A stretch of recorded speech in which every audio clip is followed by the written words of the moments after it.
Hello, everyone. Thank you for coming. We're really excited for you to be here and to honor a bunch of you all. If you are an adult who has not signed in, will you please sign a sheet of paper?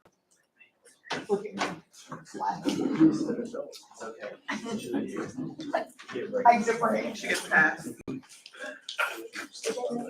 If you'll decide to just pass it or sit down, that'd be great. Next payroll officer.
Good evening, everyone. Thank you all for being here tonight. My name is Jenna Jo Parker. I'm privileged serving as our board chair. I'm going to go ahead and officially call our March Board of Directors meeting to order. If you will please stand with me for the Pledge of Allegiance. I pledge allegiance to the flag of the United States of America and to the republic for which it stands, one nation, under God, indivisible, with liberty and justice for all. Thank you all. Tonight, Kyle is going to read our mission and vision statements. Our mission, High Point Academy's mission is cultivating lifelong learners in a student-centered environment. Our vision, High Point Academy's vision is to be exemplary school of choice for academically minded families. Thank you. And Teresa will read our 3 R's. We practice the 3 R's, rights, the right to a quality education, the right to a safe environment, and the right to reach my potential. Respect, I will respect my classmates, I will respect my teachers, I will respect myself. And responsibility, I am responsible for my education, I am responsible for my actions, I am responsible for my opportunities. Thank you.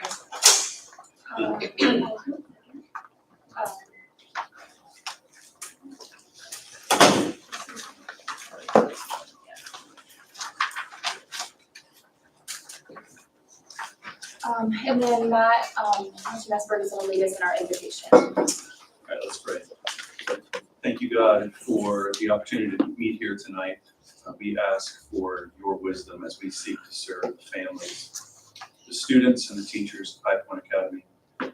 Give us real clarity to know the best decisions to make. Help us to act with courage when we need courage, and grace when we need grace, and kindness always.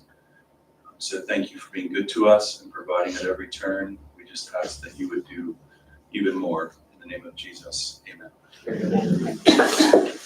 Our first order of business is to approve our meeting agenda for March 24th, 2025. Is there a motion for approval of the meeting agenda? Motion. Sarah? Second. Matt for second. All in favor, aye. Aye. Any opposed? Great.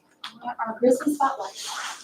One of the best parts of the Hey, well, I have quite a crew to tell you about tonight.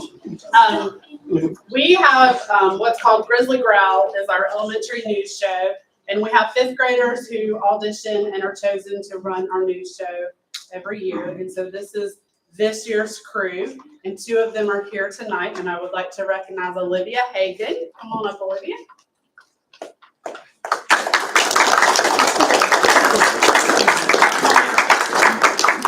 The program is led by Ms. Huckabee, our librarian, but the students do everything, right? You do the technology part, they do the anchor, all of that. So congratulations. Thank you.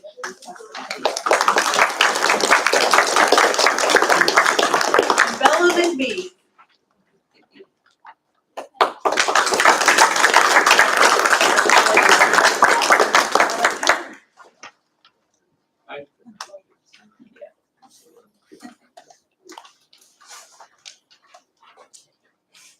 I just sat there like a bumble, not paying attention, nobody knows. Next.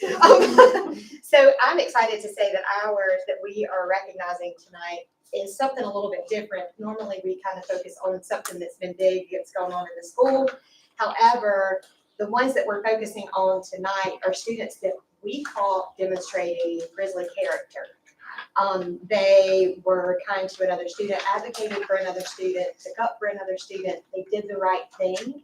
And so these 4 students are Ashley Bragg, who's not here, Charles Carter, Maddox Brown,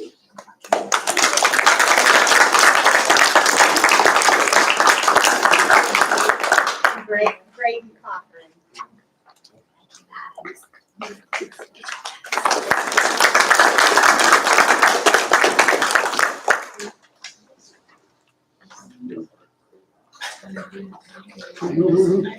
I'll have to picture every now and then.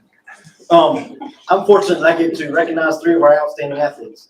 Fortunately, for 2 of them, Saeed and Deshaun, I could take them easily one-on-one. Luke would take me, but Luke, we gotta look out for the short guy, right? So he could easily take me. But we have 3 of these amazing athletes here with us tonight that we get to recognize again. First one is Saeed Gazamal. I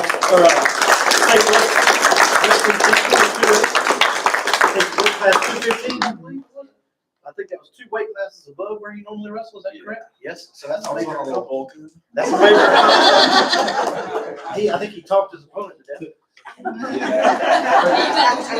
was the mustache. It was.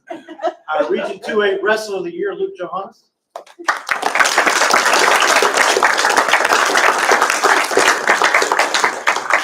Both of them go on to continue their career wrestling in college, by the way. Great young men. And we have a 2A All-State basketball player, Mr. Jay Sean Sanders.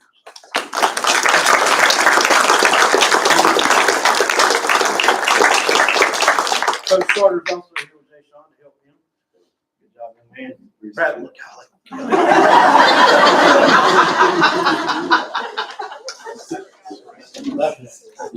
Because I always ran up.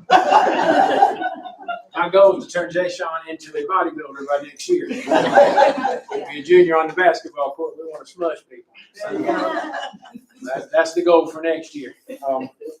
I finally get to do something I like to do. 90% of my job is things I don't like to do, somebody asked to do, and I finally get to do something I like to do tonight, and that's recognize our teachers of the year and our staff of the year. So this is one of the good things we get to do here. And I'm going to start out with our middle school teacher of the year, Miss Marcia Edens. Marcia, come on up.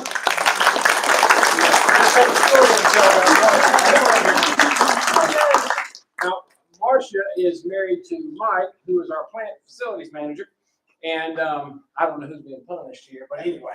But I first met Marcia. She came one summer and she painted the entire summer for us. And I said, I would take her in any position. She works so hard. So just so happened we had a teaching position come open. She is a certified teacher. And so she's been with us for 2 years and has done an incredible job in our special ed department. Everybody's friend, everybody loves her. She's a wonderful teacher, a wonderful human being. And Marcia, we're just so thankful and proud of you. Thank you so much. Next, we have our high school teacher of the year, Miss Katie Bowman. Katie, come on up.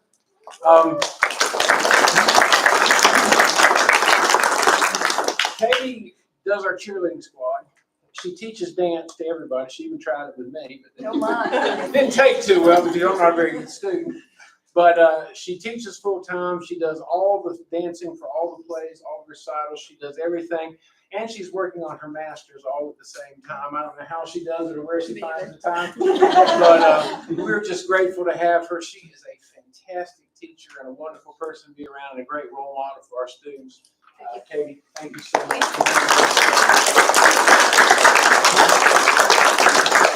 Next, we have our support staff of the year, Ms. Natasha Howard.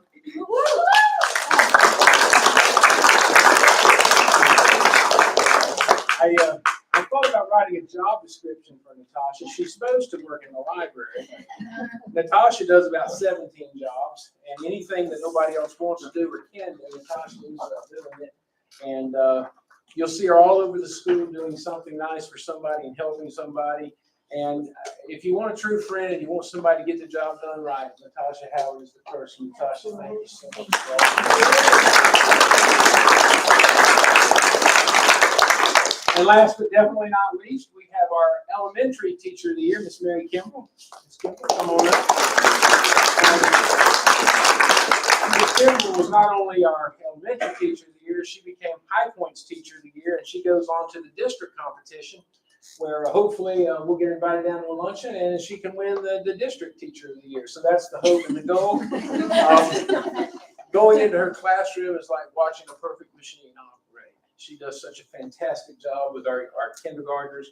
You go in there and you just watch, and it's like, how can one person know what everybody's doing at every minute? And she knows exactly what to do, what they're supposed to be doing, where they're going.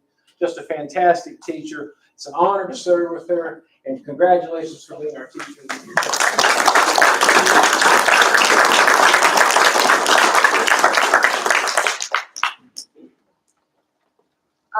Very good. Thank you, Mr. Sherman, for sharing that with us. For all the students, congratulations on your accomplishments. We know that, you come to the school because you're here for an education, but then to see that you all are involved in athletics and extracurricular activities, because the show is extra, right? It's not a part of the elementary. That's an extra thing that they do. It is. Yeah, and then for our middle school students who are just going above and beyond, making good choices, it just says a lot about your character and who you are and your capabilities. But not only are you excellent students, but you're just excellent children. And that's a good testament to our families as well, our parents that are here. Appreciate all that you guys do. And then to our teachers of the year, congratulations. You guys are the difference makers, the ones who are actually, like it says, doing the work. And encouraging these kids to step out of the classroom and to do these extra activities also. And good luck, Ms. Kimball. We're reading you all. Thank you all so much. Give them another round of applause.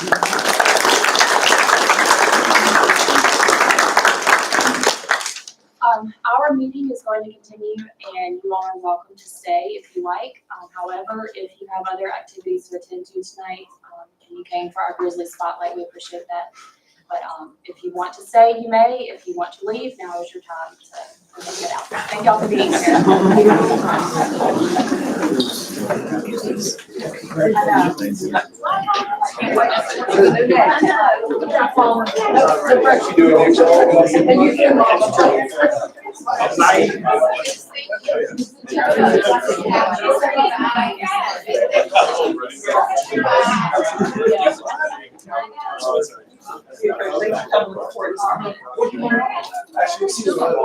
I don't want to scare you. I'll wear it.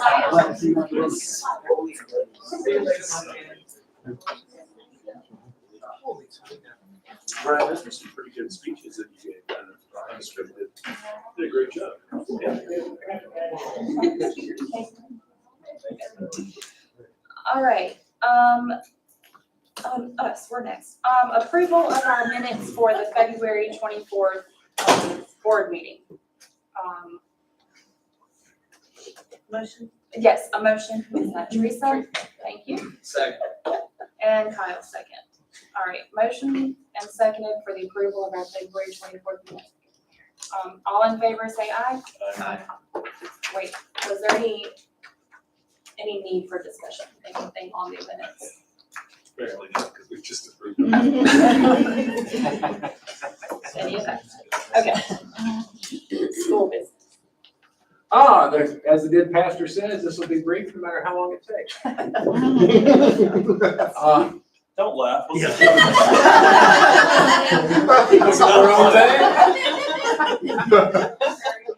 Our quote, this is the dilemma we all face in every aspect of life.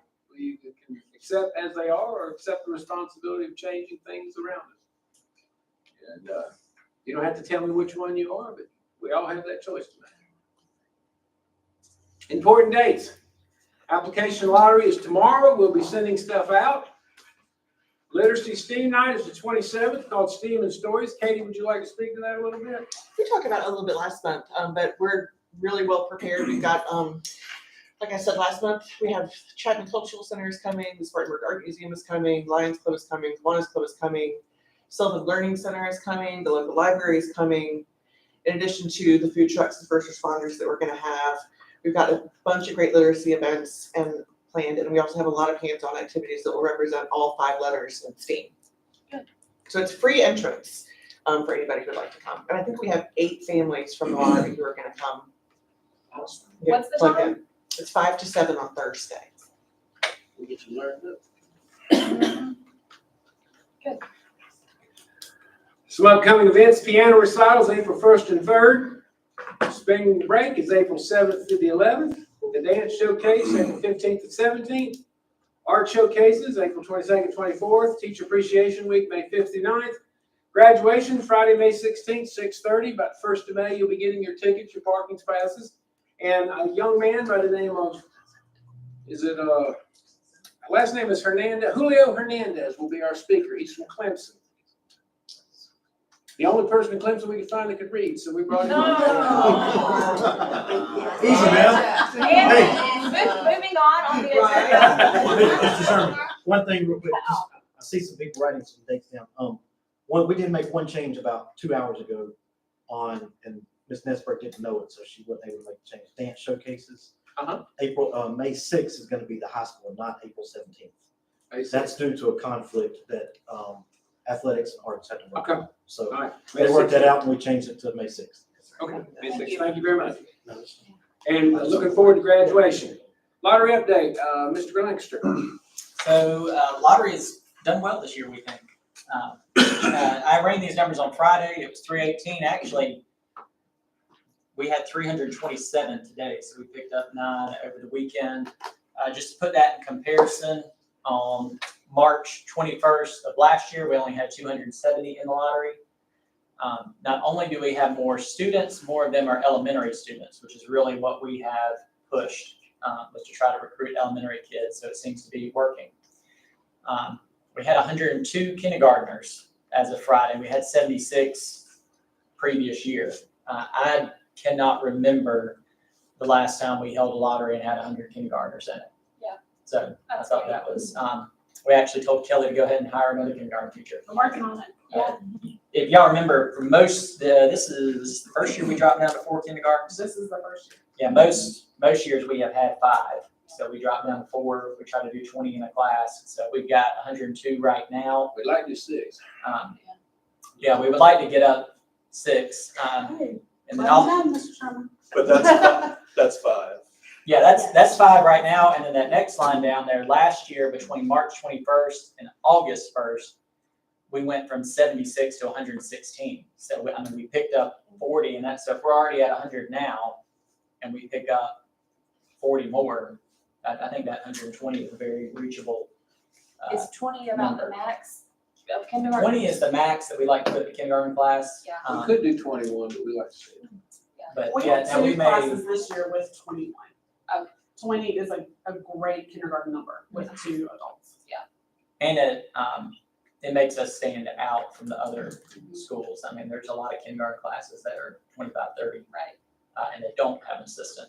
Right. So we do try really hard at that. We think 2 of the main focuses for getting these results, the sheer numbers, we do think Ridge Media has a lot to do with it. I cannot tell you how the voodoo magic works, but we have monthly check-in meetings where we talk about what we want to focus on. We give them updates on where we've seen numbers. And Aaron talks about basically front-loading our spending in different areas, and then they make the adjustments and applications start to come in. So however they are doing that, it does seem to be getting the message out to the right people. And then the other piece of it that we're working on is increasing the enrollment percentage. So yes, we've got 320 that are in the lottery right now. How do we get all 320 of those students to actually come to High Point? And that's where Ms. Nesberg has done a lot of work. We've kind of known for a couple of years that there's a lot of dead time in the lottery. right? You may enter it in January, you don't hear anything until March.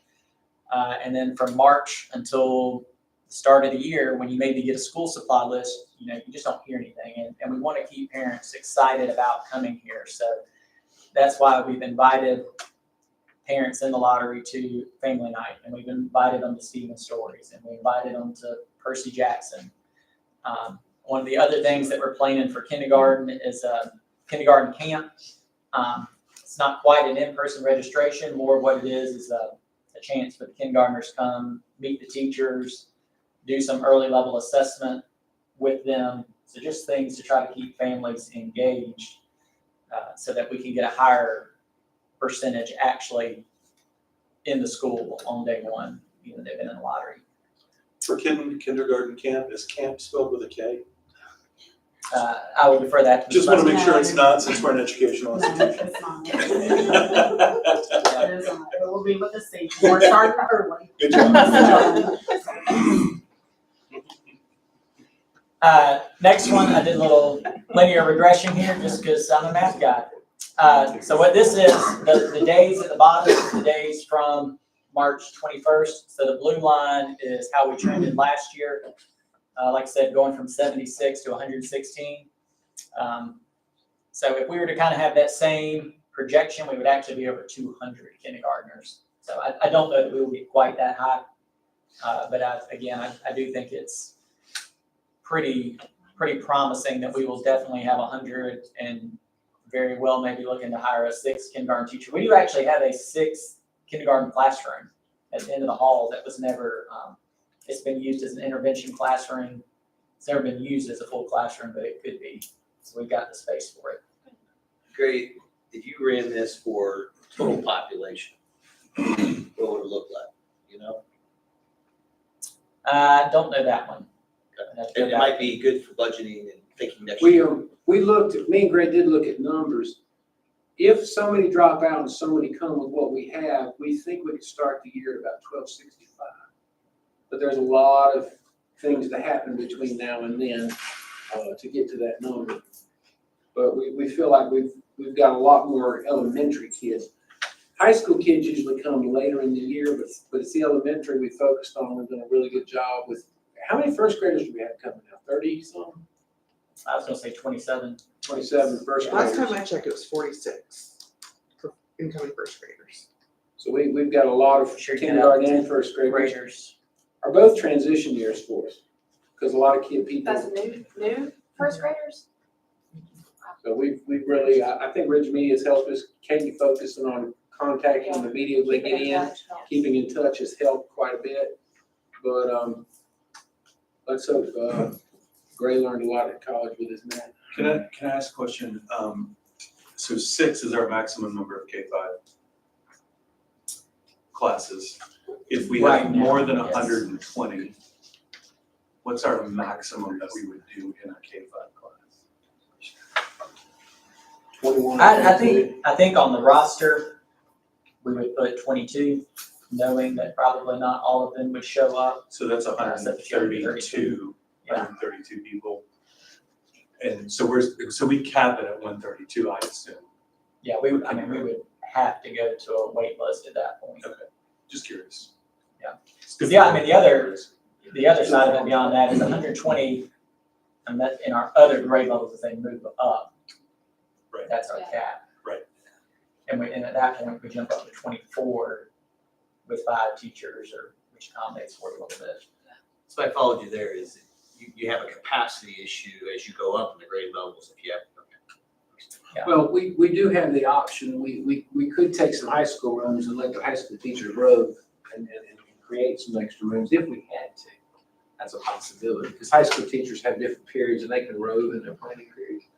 So that is a possibility if we had to. It's probably all budgeting discussions, but it's good to.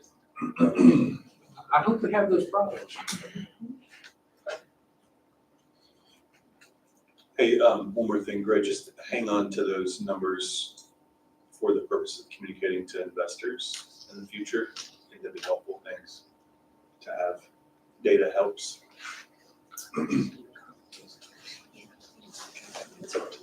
Oh, So, yeah, that'd be-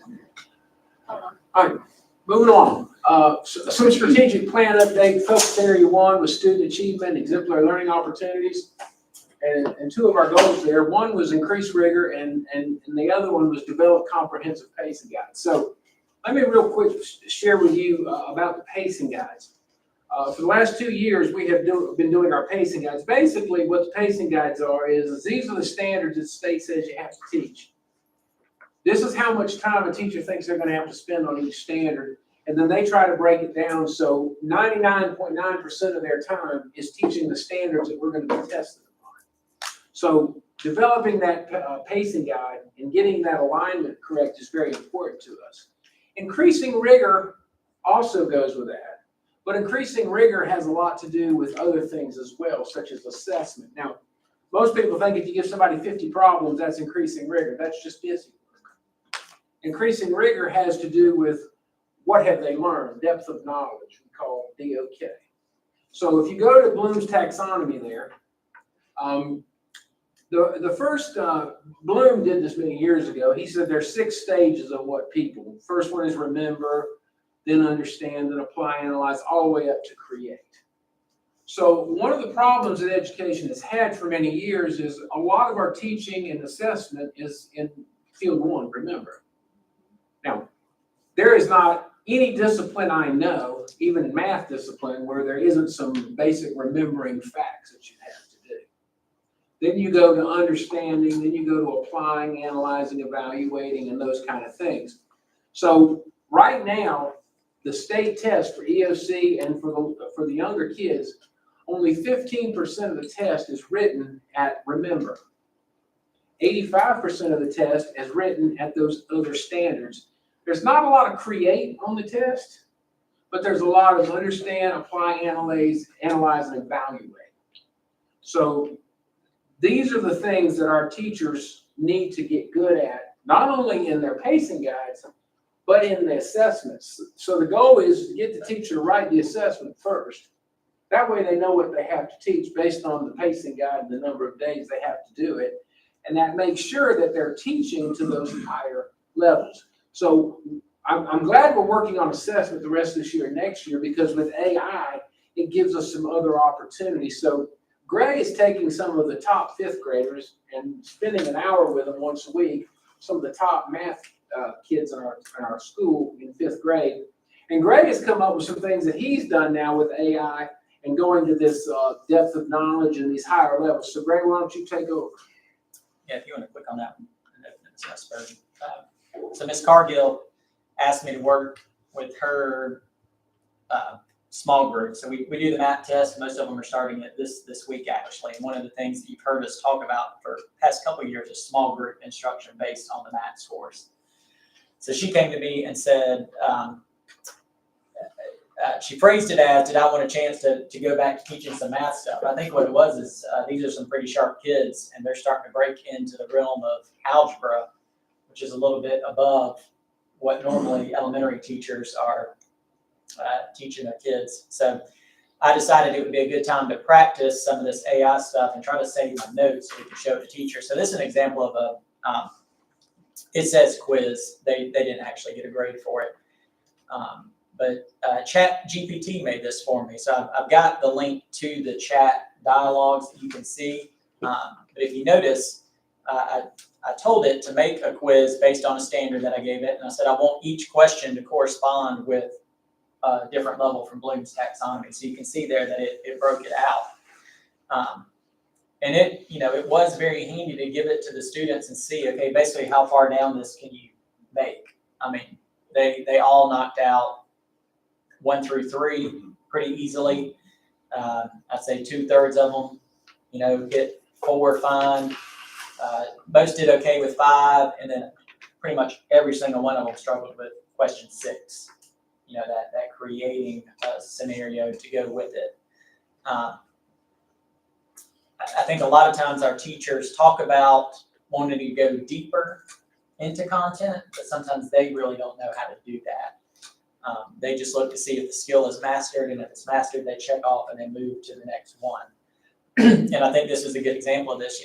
This one was on writing linear expressions to go with real world situations. I think it'd be very easy to give kids questions that are on the 1 or 2, maybe even the 3 level, and think, okay, we're good to go. There's nothing else that I can do with this. But as you dig down in those higher tiers of balloons, you see that they really still do struggle to kind of understand it some. And then if you want to pull up the other one, you can see the actual. Are these things too where, I know we talked about before, kind of overlapping the subjects, where like perhaps you maybe could have written your prompt to write questions about the Civil War if they were also saying about the Civil War. So it could be math related to the Civil War, like that, the AI could help with that overlap too, right? Yes. Yeah, it can do that pretty easily. So, and that's, again, a teacher can sit down and do that. Yeah. But I don't know, it'll take me 10 or 15 minutes to sit down and think of a Civil War context that goes with the question. Mhm. It'll take AI half a second. Yeah. Um, That'd be helpful. This, first I just gave it the prompt and said, okay, give me 10 questions for this standard.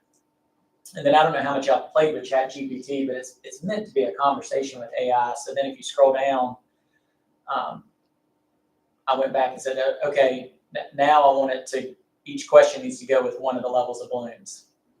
And then even as I was reading through it, I said, okay, well, it used X for every single variable. And one of the things that we talked about is trying to make the variables meaningful.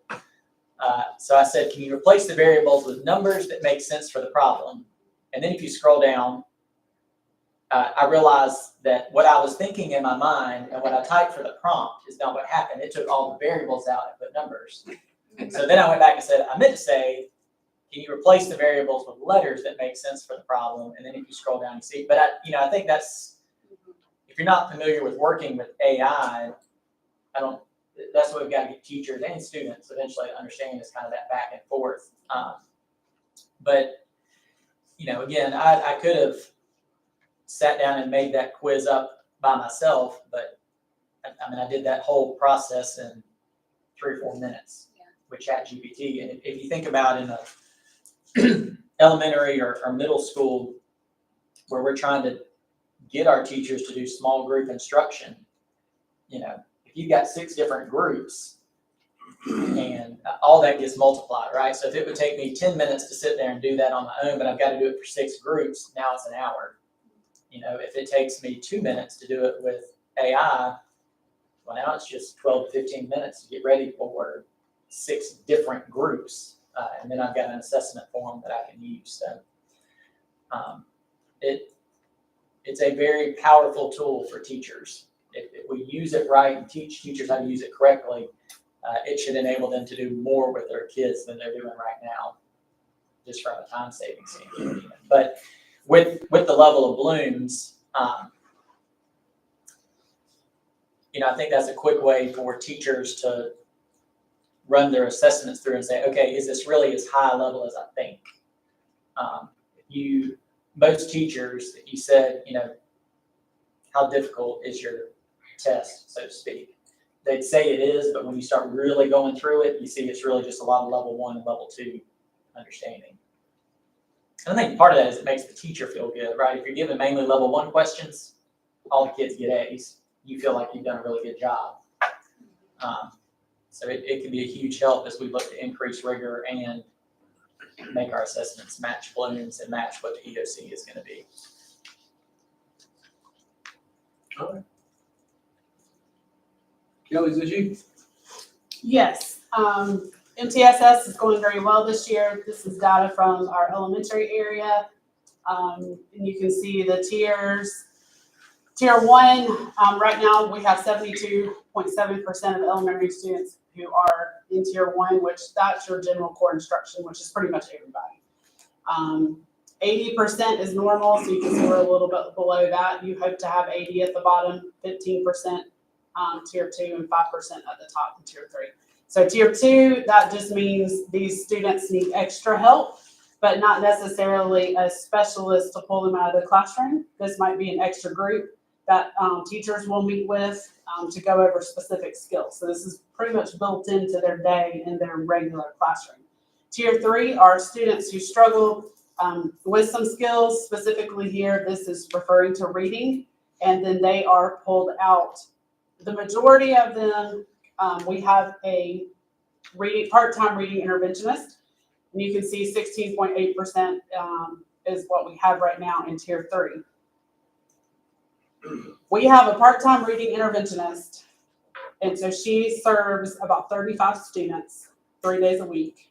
And then, so she will pull those kids out 30 minutes a day for those 3 days.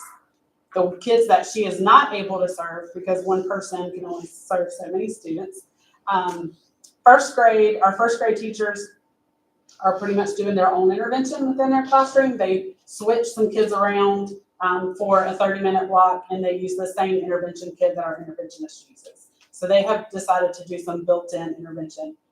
Then other kids that we know are a little bit higher level, but still need that extra help, we are using, they are not pulled out, but they are using the intervention plan within our IXL program.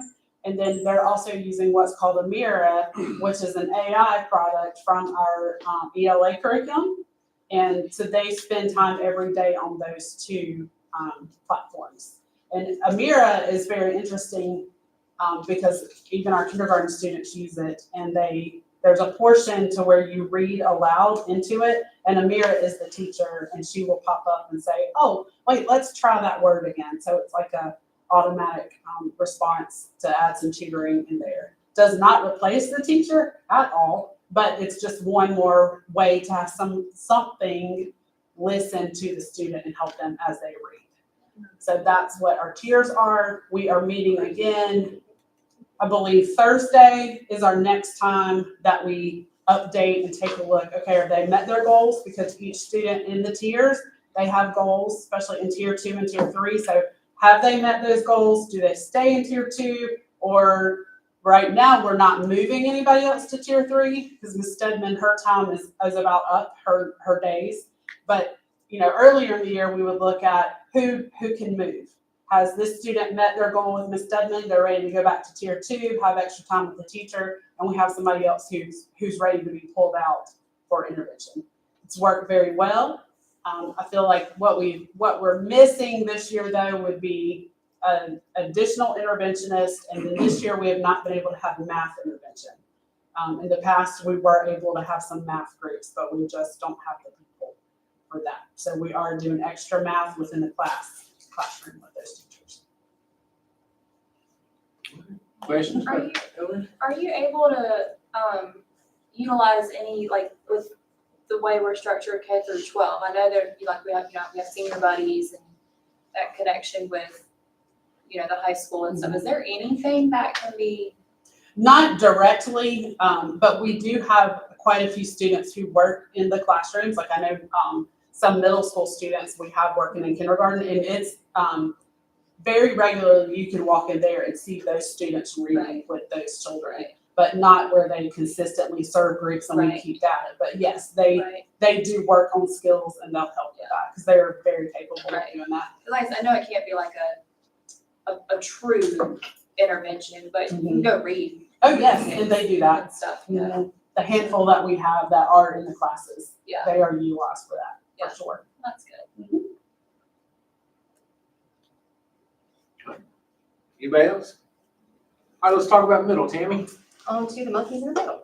So as you can see, our tier 1 is a little bit above normal, which is at 90%. I have to contribute a lot of that to the fact that I have an amazing admin team and teachers that are constantly working to make sure that if we do need to transition a student to tier 2 or to tier 3, that we have some supports because we have no interventionists. Ours are all either volunteer or like our Each One Reach One program, working with students, or even one-to-one behavioral intervention strategies and stuff like that. So our tier 2 students, it's even less than the norm, where our tier 2 students, we have seen the correlation between the data for testing, their grades, but the bigger representation of our students in tier 2 are social emotional kiddos. Those are kiddos that we at some point have had to have interventions with, parents coming to pick them up. Most common probably has been self-harm, where we are dealing with that and moving the student to tier 2. The tier 2 students also are part of our Each One Reach One program, and they also are receiving services. We partner with USC Upstate to do math tutoring for our students. And so those tutors are coming in and working with our tier 2 students. They obviously are also working with our tier 3 students, but our tier 3 students are students that have suffered from immense trauma. There could have been a direct death in their home in the last few months. The bigger thing that we're seeing right now with our tier 3 students are hospitalizations. And I don't mean just a medical hospitalization. I mean that are in some therapeutic treatment facilities that we're having to reintroduce them back into our program here at school. So the beauty of it is that we do have less than 1% of our students that fall into that category, but that 1% of students, they are being seen either by Miss Haley or an outside therapist. Miss Haley, I say that like y'all are supposed to know who she is. Miss Haley is our therapist from Regenesis that is contracted with us. The tier 3 students also have daily check-ins with either an administrator or Ms. Diesel, our guidance counselor. And then our tier 3 students also are students that they may be on a modified schedule right now because of the trauma that they've been facing, or some situations where we're working with their schedules. They're coming for core, they may be going home during a related arts, the high stress areas. Our tier 2 students are they're not quite there to the tier 3, but our ultimate goal is that we want all of our students to be tier 1. But unfortunately, between society and other factors that are outside some of our grasp, we can't have everybody in tier 1. So our ultimate goal is to look at the triangulation of our students, where it's not just academics, but it's also social and emotional, because middle school is so janky. So put that word of conviction. It's interesting to hear you say that, of course, middle school being a transition period for students, but then I'm doing my math right, that your 6th, 7th, 8th graders now are the ones that did not finish 1st, 2nd, and 3rd. Correct. So to hear that these interventions are not necessarily academic wise, I think speaks volumes to the gap that we closed. Yes. Over the last 5 years. Teachers have done a great job. Teachers have done a great job. Well, and our tier 3, closer to the beginning of the school year, was a little higher than that. And we have worked those students back to tier 2 because we do have such a dynamic force of teachers that are so willing to go the extra mile when it comes to those mental health issues, when it goes to academics. And we can see the direct correlation of where mental health plays so heavily into your grades. We actually talked today about the strategic plan and about how in our CNA meeting that how many students I have that are on our summer school list that their grades are stinky, but then their standardized test scores are really bad. But then when I look at the social emotional piece of it, I can tell you the story about almost every single one of those kids that are in the summer school program and all of what we've got going on. So I don't know. I contribute a lot of it to the fact that we're more of the relationship side of it. They're the academic, Right. we're the relationship, and then Tucker just has the really hard job of trying to put it all together. Yeah. So, Can I ask a question? Mhm. Doesn't add up to 100%. it doesn't, I don't know that those are the percentages that I had. Gray helped me there. I gave Gray actual So numbers. special ed students don't necessarily get factored in. Yes. There- I was like, I know there's a factor. There's that some I'm missing. debate on whether you include them or not. I think the best way to think of that is that's almost like tier 4, because they're getting those direct individual services. Isn't Some, that- some people put that in with tier 3. But my But thought is if truthfully, you put them in with tier 3, you'll never hit 5%. No. Because Well, and the other thing too is that that's not really a true tier 3 because Yeah. they're receiving special ed services. They're not receiving intervention services. Yeah. There are true deficits. Go It's ahead. about 4% or so, or 4% special ed. Is that Yes. about right? Yes. That it's was, closer to 10, but I think, That's just middle school. yeah, this is Yeah. just middle. Gotcha. Cool. So, but that was fine. unfortunately, the special ed kids don't get factored into this part of it. hardly at all. Makes sense, thank you. All right. More questions? All right, high school does not have this. We're gonna go to our strategic plan update, focus area, student achievement, safe and secure environment. Mr. Hamrick, you're up. So back in the fall, the state, South Carolina Department of Education came up with $20 million that they were gonna award to schools and school districts for safety. All we had to do was find an area that we needed to enroll in to find out if we could get the money. So we came together and decided that ballistic mesh for the glass, outside glass would be the best area for us to use. We turned in our information, we were awarded $35,000 in ballistic mesh material that we can purchase and put up. I'm in the process, it takes a little while, but I'm in the process of, I've gotten one quote so far, working on 2 more quotes. The problem with getting the quotes is this is not, like, granted, this has been around for about 7 years, but this is a new startup. This is not something that's been around forever. There is one person local that I have worked with at my former district. However, when I say expensive, I mean, it was expensive. We did 6 doors for $70,000. Luckily, it's come down a lot since then. So I sent the quote in, I sent the measurements in to see what we could get. It came back much cheaper than we thought. So we were like, well, let's start looking at everything. So we started looking at more doors, more outside everything. We'll start looking at sight glasses, not just your outside windows, but the sight glasses, the little ones in the outside doors. We've also looked at a few rooms inside the building that we're going to put the mesh up. This mesh is not bulletproof. Bulletproof glass is about 2 to 3 inches thick with layers in between it. This mesh gives the SRO or anyone else about 30 to 1 more minute leeway time, response time to get there. It will not, it's kind of like tempered glass with a tape around, if that makes sense. It goes on the back of the window. SRO can actually shoot through it though. It just can't go the other way. They actually put a caulk around the mesh also on the seal of the window to make sure that you can't kick it in, except it takes an excessive amount of force to kick it in. So they do that as well. So we're looking at by hopefully the beginning of next year, if not by then, by the end of the first semester, to have our outside windows, sight glasses, outside window doors, those kind of things covered with this mesh on the inside. It does go on the inside, not on the outside. So The good news is we don't have to pay for it. That's always good news. Strategic plan update, focus area, innovative practice. Greg, is this one you? Yeah, so one of our goals is to become a K through 12 ELTW school of distinction. I think at one point they told us there was maybe only one school on this side of the Mississippi that had done that. I don't know what the exact numbers are, but it's very few. A lot of districts in our area have started Project Lead the Way programs, but most of them don't have it cohesive all the way K to 12. So elementary got school of distinction. We applied for it this year. I think it's actually for the previous year.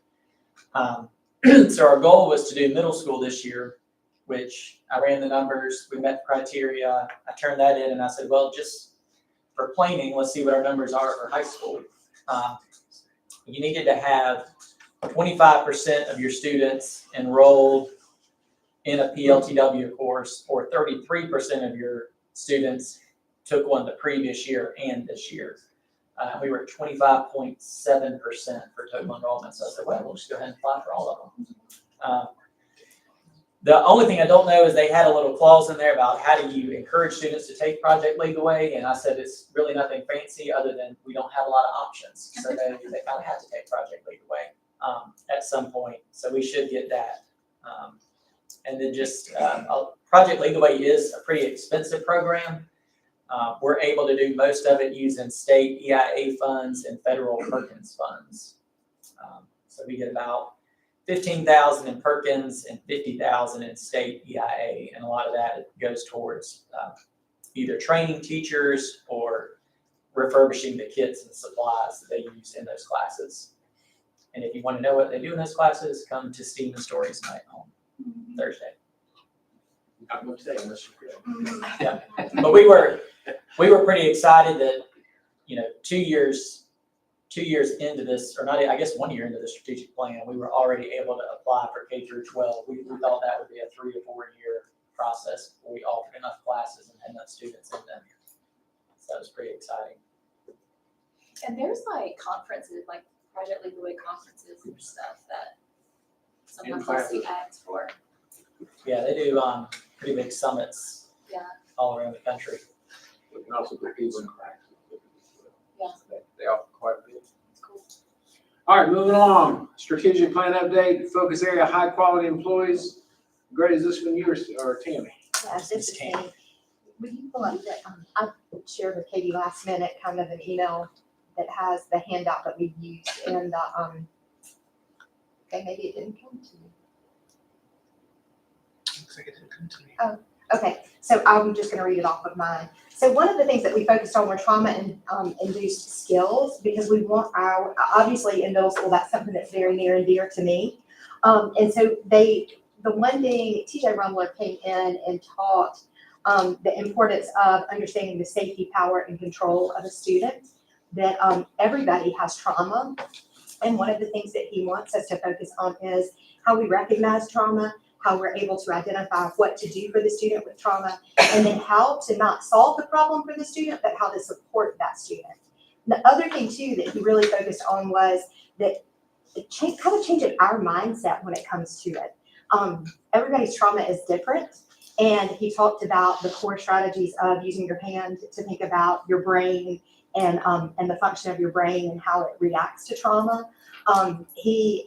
I actually, in my previous district, sat through a 4 or 5 day training that he did that was phenomenal, because not only did he really give us a great descriptor of it, but then he also came up with a plan of how are we going to implement these strategies. And so I was super excited to be able to share that here. One of the most important parts of it is that we did it K through 12. So we were able to say, these are common responses that you see in the children with elementary school, middle school, and high school, and how to be able to project what the outcome's going to be. We're going to continue to work with him. He has tons to offer. He is a psychologist, or a counselor and psychologist where he works with people specifically with trauma. He works for Prisma now. He used to work for Greenville County School District, but now is working primarily with Prisma. And it's pretty life-changing. Like, if you can ever sit through any of those kind of trainings, specifically with him, in my opinion, it gives you such great insight. The very first time that I sat through a training with him, he gave us a student, and the problems that he gave us were problems that as an adult, you sit back and go, oh, okay, well, that's terrible that happened to you. But when you're talking about a kiddo, it's life-altering for them to lose a grandparent that may be in charge of raising them, or to get up and mom and dad be arguing that day, or a divorce, or but then even small things. You come into a classroom and something triggers something previously that has happened with that student. So we want our teachers to be more educated, but we also want them to learn how to teach that empathetic side of what do we do when we have a student that has these situations. It's not that you have to know what every trauma is that the kiddo is going through. You just need to know how to support them and be able to provide that for them. And so it, like I said, it was life-changing for me the first time that I ever went through it. And the feedback that our teachers have given on it has been, we want more. We want to know more about what he's talking about and how we can use that in our strategies. So it was funded with Title II. And like I said, we're looking for other opportunities to be able to work with him and to be able to move forward with educating our teachers and our staff more about the trauma-induced responses that students have. And I will say, this as a leader in our school has been very helpful for me, because it's not just our kids that have trauma. It's the adults that you encounter in your building. And so knowing some of the things to look for, we have teachers that we see every single day, but, one of the things that we focused on in one of our data meetings was I made our teachers write poems. Kelly and I had to do this at Pitt.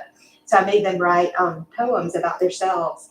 And we have a teacher that is adopted, and we didn't know that. And she's a little older than I am, and she shared the trauma that she went through as a child of not ever feeling like she belonged.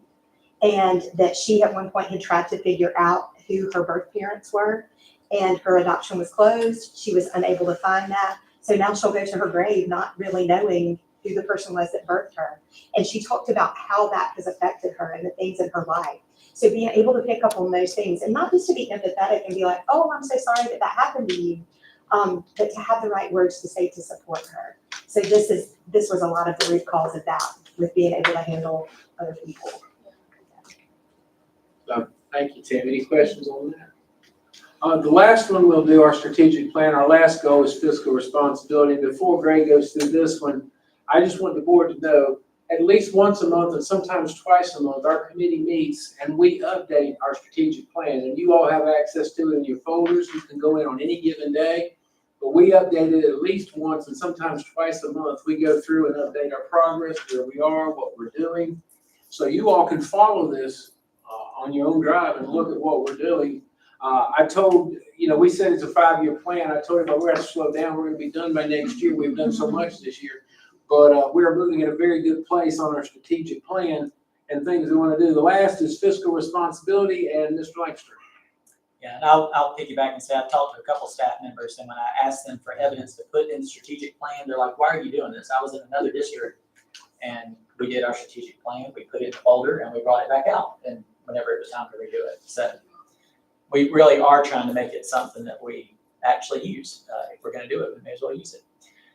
Fiscal responsibility, a lot of that got done in the summer or comes around budget time, but one thing we are doing this time of year that is a goal that we put in there was to complete a CNA, so that's a comprehensive needs assessment each year to gather data on the school and help that drive the needs for the budget. So the CNA is something that you are required to do if you get federal funds. That was kind of how we got started doing them. It was a little bit bigger deal when we got Title I funds, but you still have to do it for Title II funds and for Title III funds. It looks at 6 areas: student achievement, teacher and admin quality, social emotional learning, safe and healthy schools, technology, and parent and family engagement. So you're required to have 3 meetings, 2 internal and 1 external. We had our second internal one today, so the different areas of the school brought their data, strengths, and weaknesses, and we started going through that. And you all as board members will be invited to the external one. We'll probably do that when we come back from spring break. But it takes a lot of work to get all the data. I think the staff that were in the meeting probably got tired of me asking follow-up questions. It took about an hour and a half to present. But it was things like middle school said they had a higher percentage of referrals in one grade level. And I said, well, did you look at the years of experience of those teachers, right? Or did you look at if it's for disrespect?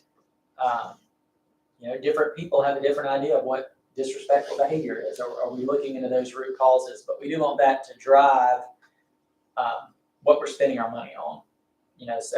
For example, that trauma-based training, well, one of the things from the CNA last year was that our middle school and high school teachers felt like they didn't have the resources to deal with students that had social emotional learning problems. So that really was based on our needs. So sometimes we come with ideas based on what we've seen from maybe 1 or 2 walkthroughs. It's good to sit down and look at everything across the board and help that to drive where we're spending our money. And that concludes this fantastic report. Any questions for Mr. Sherman or his team? Thank you very much. That was great. I did want to add one thing just with Ms. Goodman talking about the training that y'all did. Just another, I think, great thing about our school being K through 12 all in the same building is that when you might have a middle school student that you've identified or an elementary school student that clues you in on something, but the middle school student hasn't yet, you can kind of connect with each other and keep an eye on that middle school student that maybe isn't sharing as much. And we do have that frequently, Yeah, that one of us is going to the other saying, that this brother said yeah, this has happened. I like that. I'm gonna take a wild guess that we have no public comments. Big prayer, hope, Yeah. Do we have a motion for executive session for the purposes of pending contractual matters? Motion. Debbie, thank you. Is there a second? Second. Sarah, all in favor, aye? Aye. Opposed? All right, we're in executive session. Thank you all so much. Graham and Stephanie came back. That was a serious.